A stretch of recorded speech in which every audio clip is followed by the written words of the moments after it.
Ito mga kalagalag ang aking ginagawang CI na wala pang kulay. Ito ay isang special request ng aking isang matalik na kaibigan na nandyan pa ngayon sa California. At sa pag-uwi niya sa Abril, ito ay kanyang gagamitin at kami magsasabay sa paghahunting doon sa kanilang bukiran. At ito mga kalagalag ay pagkatapos kong magawa, ito ay aking kukulayan sa pamamagitan ng pinausukan na CI. Traditional mga kalagalag noong mga panahon, wala pa tayong jubos o napangkulay. Ang mga CI na gawa sa tansi tulad nito ay sa usok kinukulayan. At pag natapos itong mga kalagalag ay ipapakita ko sa inyo ang traditional na pagkukulay ng CI sa pamamagitan ng usok at panahon. Ito ay magkakaroon ng kulay, magiging parang brownish to o parang nag-yellowish. So yun ang magiging resulta ng ating ginagawang CI na kapag ito nga ay pinakusukan. So pag nayari itong mga kalagalag ay susubukan natin ang traditional na pagkukulay ng CI.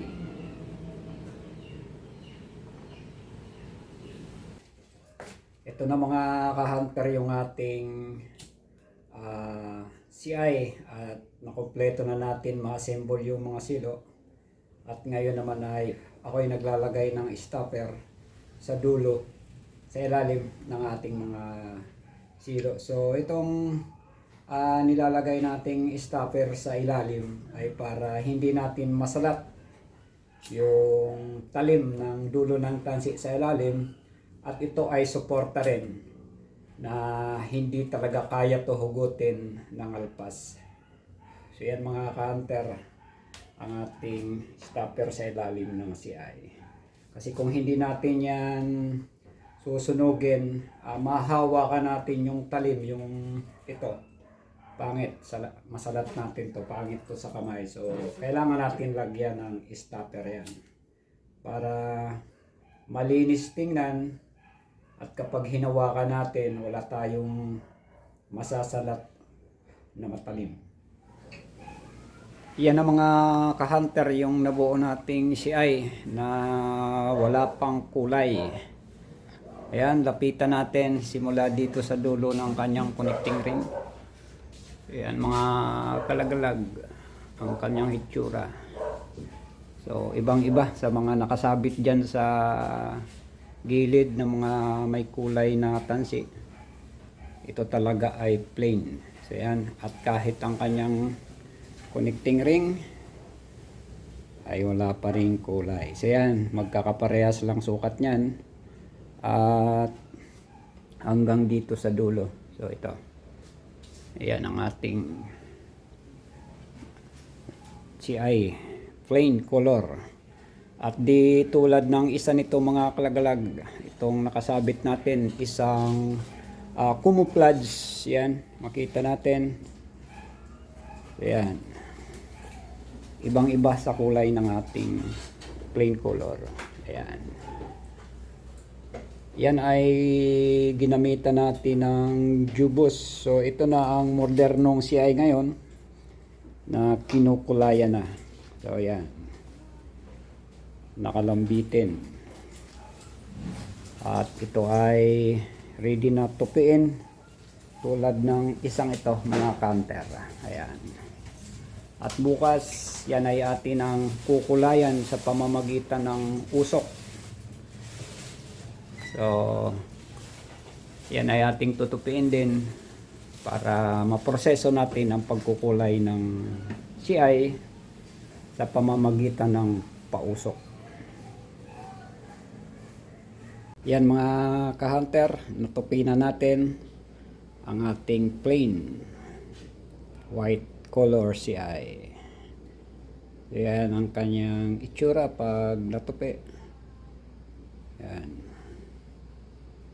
kamadang kamada yung ano natin, pakatupi sa ating CI trap.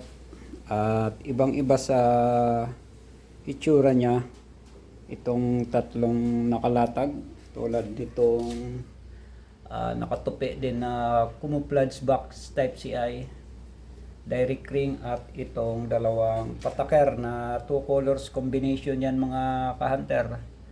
Ang isa ay green ang bahayan at ang isa naman ay brown. So green ang silo at ito naman ay brown. So ibang iba ang ating white plain na gawang CI na ating pauusukan. Ito na mga ka-hunter yung ating plain CI at isasabit na natin dito sa bangbangan na yung kung saan na yung sainga na merong usok. So itong usok na yan mga kalagalaga yan. Yan ang magpapakulay dito sa ating plain na CI. Ito nga yung tinatawag na traditional na pagkukulay ng CI noong mga panahon pa, no, nung wala pang pangkulay. At dito lang natin to isasabit. At pagdating ng araw,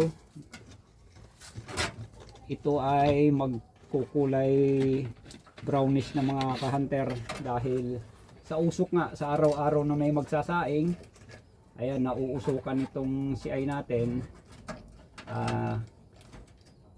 doon siya magkakaroon ng kulay. So ganyan, may usok. So panahon makapagsasabi na kung kailan natin to makukuha at magagamit natin ang CI na yan. So yan nga, may usok. So yan mga kalagalag, ang mga pamamaraan ang mga ninuno natin na kapag gumagawa ng CI na tulad nga nitong tansi, sa pamamagitan ng usok ay nagkakaroon ito ng kulay. Kung tawagin ito ay pinausukan para magkaroon ng kulay ang ating CI.